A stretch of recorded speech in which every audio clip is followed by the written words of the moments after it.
मित्रांनो, सुख म्हणजे नक्की काय असतं? जयदीप आणि गौरीच्या पुनर्जन्माची कथा ही मालिका आता 25 वर्षांनी पुढे गेलेली आपल्याला पाहायला मिळणार आहे.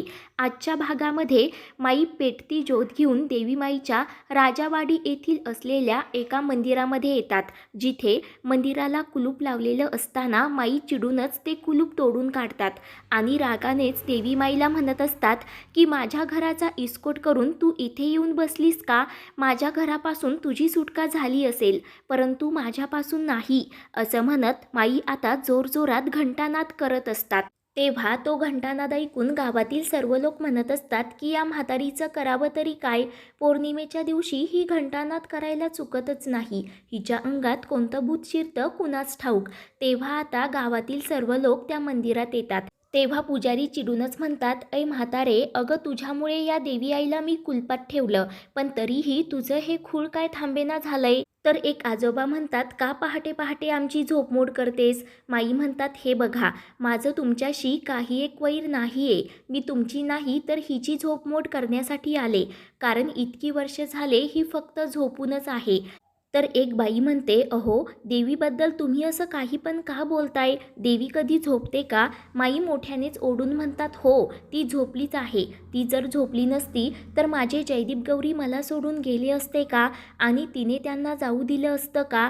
तर पुजारी काका म्हणतात, झालं, हिचं पुन्हा एकदा जयदीप गौरी पुराण सुरू झालं. अगं इतकी वर्ष तेच तेच ऐकून आमचे कान पिकलेत, परंतु तुझ्या जयदीप गौरीचा शोध काही कुठे लागला नाही.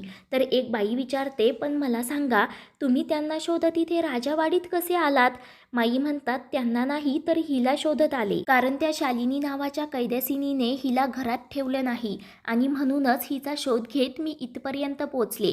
त्यावर एक व्यक्ती म्हणतो, अगं म्हातारे, तुझ्या या गोष्टी ऐकून ना मी 10-15 वेळा कोल्हापूरमध्ये जाऊन आलो जयदीप गौरीचा शोध घेण्यासाठी, परंतु तुझ्या ओळखीचा एकही नातेवाईक मला तिथे सापडला नाही.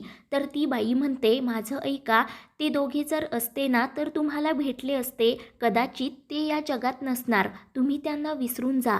तर माई मोठ्यानेच ओढून म्हणतात, नाही, कोण म्हणालं ते दोघेजण या जगात नाही म्हणून? माझे जयदीप गौरी अजूनही जिवंत आहेत आणि एक दिवस ते इथे येणार मला भेटण्यासाठी आणि तुम्ही बघालच. त्यानंतर माई गावातील सर्व लहान लहान मुलांना घेऊन गप्पा मारत बसलेले असतात.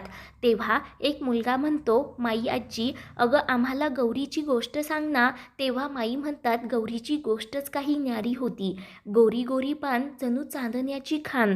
तर मित्रांनो, इकडे गौरी जिवंत असून ती मुंबईमध्ये असते आणि आता या गौरीचा मॉडर्न असा लूक आपल्याला पाहायला मिळणार आहे. इकडे माई मुलांना सांगत असतात की माझी गौरी एवढे श्रीमंत घरची, एकदम मखरात राहणारी, परंतु चिखलात हात घालताना तिला अजिबात लाज वाटायची नाही. तर इकडे गौरीची बॉटल चिखलामध्ये पडते तर तिला चिखलाची खूप किळस येऊ लागते. तेव्हा आता ईशानने म्हणजेच गौरीच्या मित्राने गिफ्ट केलेली बॉटल चिखलातून बाहेर कशी काढायची असा प्रश्न गौरीला पडतो. तेव्हा ती एका हाताने डोळे झाकून घेते आणि दुसऱ्या हाताने बॉटल काढत असते. त्याच वेळेला एक लहान मुलगा तिथे येतो आणि बॉटल उचलत म्हणतो, अगं ताई, हा मातीचा चिखल आहे, त्यात एवढी काय घाबरतेस? तर गौरी म्हणते, आय डोंट लाईक इट. तेव्हा तो मुलगा नळाच्या पाण्याखाली गौरीची बॉटल स्वच्छ धुतो आणि म्हणतो, ताई हे घे. तर गौरी लगेच काही पैसे त्या मुलाच्या हातावर ठेवते. तो मुलगा म्हणतो, ताई अगं पैसे कशाला? गौरी म्हणते, ही बॉटल ना माझी खूप फेवरेट आहे.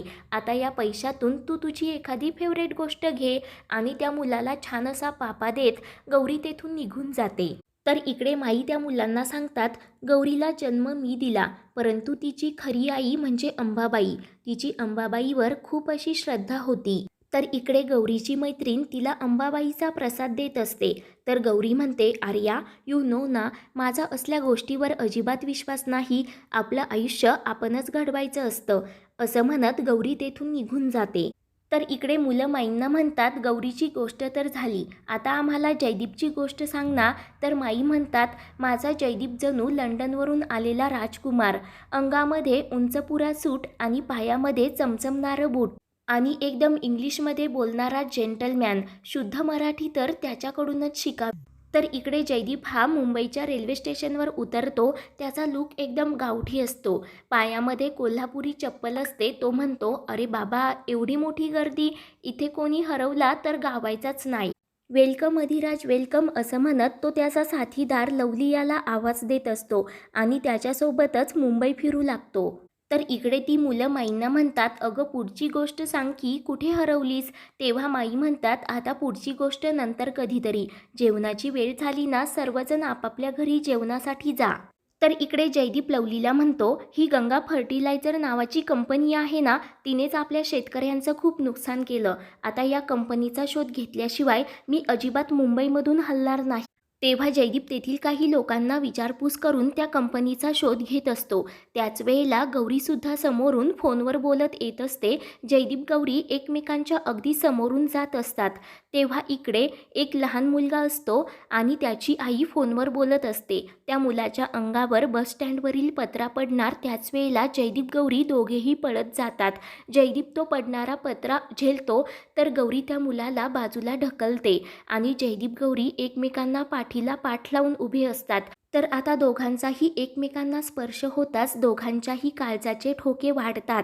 तर तेथे जमलेले सर्व लोक जयदीप गौरीसाठी आनंदाने आणि कौतुकाने टाळ्या वाजवत असतात. तर जयदीप मोठ्यानेच ओढून म्हणतो, अरे नुसत्या टाळ्या का वाजवताय, मर्दासारखं माझ्या मदतीला या. तर आता सर्वजण जयदीपच्या मदतीला जातात. तर इकडे गौरी त्या बाईला म्हणतात, असं तुम्ही केअरलेस कसं वागू शकता, बाळाला जन्म दिला तर त्याची काळजी घ्यायला सुद्धा शिका. तर तेवढ्यात गौरीला घरून फोन येतो. तर गौरी तेथून जाण्यासाठी निघते. जयदीप आवाज देत असतो पण गौरीचं लक्ष नसतं. आता जयदीपसुद्धा गंगा फर्टिलायझरचा शोध घेण्यासाठी पुढे निघतो. तर इकडे गौरी घरी येते तर तिच्या आईबाबांचं नेहमीप्रमाणे खूप भांडण चालू असतं.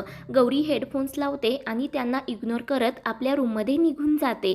तर गौरीचं नवीन नाव असतं नित्या. तिची आई बाबांना म्हणते, आपली मुलगी लग्नाला आली याचं तरी भान ठेवा आणि तुझ्यामुळेच आपली मुलगी आपल्यापासून दूर जात आहे. सुदर्शन म्हणतो, ती तुझ्यासारखीच हेकेखोर आहे, ती तिचा निर्णय कधीही बदलणार नाही. तर गौरीची आई म्हणते की आत्तासुद्धा तू जबाबदारी झटकतोयस. एक बाप म्हणून तू जर तिला वेळ दिला असता ना तर आपली मुलगी आपल्यासोबत इथे असती. तर सुदर्शन विचारतो, एक आई म्हणून तू तरी तिला किती वेळ दिलास. तेवढ्यात नित्या तिथे तिचा टॅब घेण्यासाठी येते. आता 3 वर्षासाठी प्रोजेक्टवर काम मिळालं म्हणून नित्या US ला जाणार असते आणि तिचं पॅकअपसुद्धा झालेलं असतं. तेव्हा आई म्हणते, नित्या तुला एक रिक्वेस्ट होती, तू तुझा थोडा वेळ आम्हाला देशील का, आपण गप्पा मारूयात. तर नित्या चिडूनच म्हणते, किती सेल्फिश आहात तुम्ही दोघेजण. जेव्हा मला तुमच्या दोघांच्या वेळेची गरज होती तेव्हा तुम्ही कुठे गेला होतात. ॲन्युअल गॅदरिंग, पॅरेंट्स मीटिंग, तिथे एवढ्या क्राऊडमध्ये मी तुमच्या दोघांची वाट बघायचे, परंतु तुमचे सीट्स नेहमी रिकामेच असायचे. आणि आज मी अमेरिकेला चालले तर तुम्हाला माझा वेळ हवाय. तुम्हाला माहिती आहे का, तेव्हा तुम्ही मला दिसत नव्हतात ना, मग आजही तुम्ही मला दिसत नाहीयेत. आणि त्याच वेळेला नित्याचा मित्र ईशान तिच्यासाठी बुके घेऊन तिथे येतो, तिला शुभेच्छा देत असतो. त्याला पाहून नित्या खूपच खुश होते. तर नित्याची आई म्हणत असते, तुम्ही तर मेड फॉर इच अदर आहात आणि म्हणूनच ईशान त्याचा सर्व बिझनेस सोडून त्याचा सगळा वेळ फक्त माझ्या नित्याला देत असतो. तेव्हा ती लगेच नित्या आणि ईशानच्या लग्नाचा विषय काढते. ते ऐकून नित्या चिडूनच म्हणते, हा विषय आज इथे काढण्याची गरज आहे का. किती वर्षापासून मी या संधीची वाट पाहत आहे आणि आज माझी फ्लाईट आहे, ती चुकायला नको. कारण माझं एक स्वप्न आज मला पूर्ण होताना दिसत आहे. तर आई म्हणते, डोंट वरी, तुझ्या स्वप्नाच्या आड कोणीही येणार नाही, तुझ्या स्वप्नाचा राजकुमारसुद्धा नाही. तर इकडे त्या कंपनीचा मालक शेतकऱ्यांची नुकसान भरपाई देण्यासाठी तयार होतो. तर लवली खुश असतो. जयदीप म्हणतो, त्याने जर दिलं नसतं ना तर त्याला मी उलटा टांगला असता. त्यानंतर इकडे छान तयार होऊन नित्या बॅग घेऊन खाली येते. आई बाबांना भेटून ती लगेच US ला जाण्यासाठी बाहेर पडते. तर इकडे जयदीप लवलीला म्हणत असतो, इथे वासाला तरी तुला जमीन दिसतीये का, सगळी जमीन सिमेंटनी सारवली आहे. आपल्या गावाकडची मजा इथे मुंबईमध्ये नाही. तेवढ्यात जयदीपला समोर मोरपीस दिसतात. गावाकडची एक तरी गोष्ट दिसली म्हणून जयदीप पळतच मोरपिसाच्या जवळ जातो. तर दुसरीकडे गौरी उशीर झाला म्हणून खूप फास्ट गाडी चालवत असते. ईशान म्हणत असतो की स्लो नित्या स्लो, परंतु नित्या काही ऐकत नसते. तेवढ्यात नित्याच्या गाडीचा धक्का लागून एक फळवाल्याचे सर्व फळे खाली सांडतात, परंतु नित्या लक्ष न देता पुढे गाडी चालवत असते. तर जयदीप सर्व पाहतो आणि तो फळवाला नित्याच्या गाडीमागे पळत असतो, परंतु परंतु नित्या काही थांबायला तयार नसते. तेव्हा जयदीप हा पाठीमागच्या रस्त्याने जातो आणि नित्याच्या गाडीच्या पुढे आडवा झोपतो. नित्या खूप हॉर्न वाजवत असते, परंतु जयदीप मोरपीस घेऊन तिथे झोपलेला असतो. पुढील भागामध्ये जयदीप हा नित्याचा चांगला माज उतरवतो आणि नित्याला फळवाल्याचे सर्व पैसे देण्यासाठी सांगतो. मित्रांनो, आता पुढील भाग खूपच इंटरेस्टिंग ठरणार आहे. अशाच मालिकेंचे भाग पाहण्यासाठी आपल्या चॅनलला सबस्क्राईब करा.